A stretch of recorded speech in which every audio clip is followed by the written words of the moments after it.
Just on the US approach, in fact, I'll get to that in a moment. The last question, though, on this element, this takeover was so quick.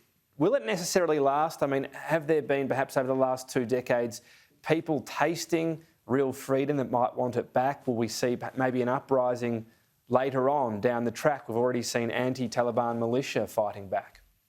Yes, just as in the positive side, you might think about the Taliban says, well, we recognize that we have a populace that has tasted that, as you've said, sort of equality, freedom, and liberty, and we have to recognize that so we don't have an uprising. On the other side of it, people will come out and demonstrate, and that will, at the local levels, as I just mentioned, with this sort of decentralization of the Taliban, amidst what I should mention is a struggle for power. There's a lot of internal Taliban struggle for power, as you can imagine, as they're taking over the country. So that will produce uprisings that will have a counteraction, and we can expect more violence at the local level, just like, it will have a civil war feel at the local level, even though the Taliban is in charge clearly of Kabul and the national government at this point. The simplest line in terms of what the US did in their withdrawal was, well, you can't stay there forever. How true is that? I mean, 2,500 troops with a permanently stationed number over there, perhaps 1,000 more or so in order to keep the peace.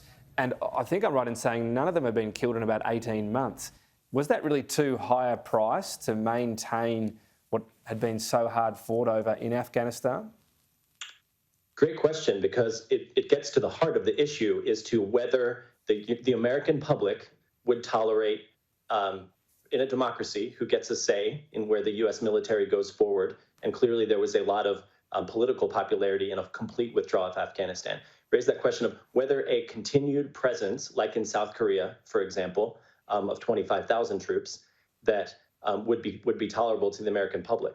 And all signs pointed to no, which was the reason that President Biden made the decision that he made. Now, we've said there were clearly miscalculations that led to how rapidly this occurred, put us in the situation we're in, where we actually do not know the number of Americans and the number of Afghan allies that need to be withdrawn, which is why the Pentagon is focusing on the number per day. They're shooting for 5,000 per day of being able to get out, but don't know how many days that will take.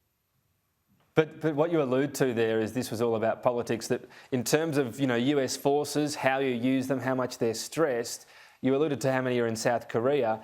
To have 1/10 of that to keep this region so much more stable, if you didn't have to factor in politics, or if you didn't want to, the right thing and the viable thing to do could have been to keep troops in Afghanistan. Yes, absolutely. So that's another course of action. When you look at the intelligence estimates, they would say, okay, well, with 2,500 troops and some centralized intelligence presence and military presence in Kabul, then we could be able to have a certain effect on and counterterrorism risk reduction.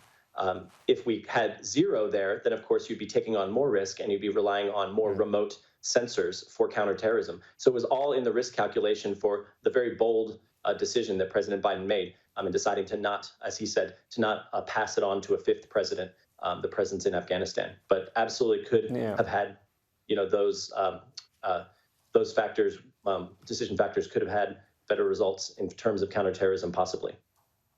All right, it's interesting thoughts to leave on, how much of domestic politics was at play here. Jason Israel, appreciate your time. Thank you. Thank you, Tom.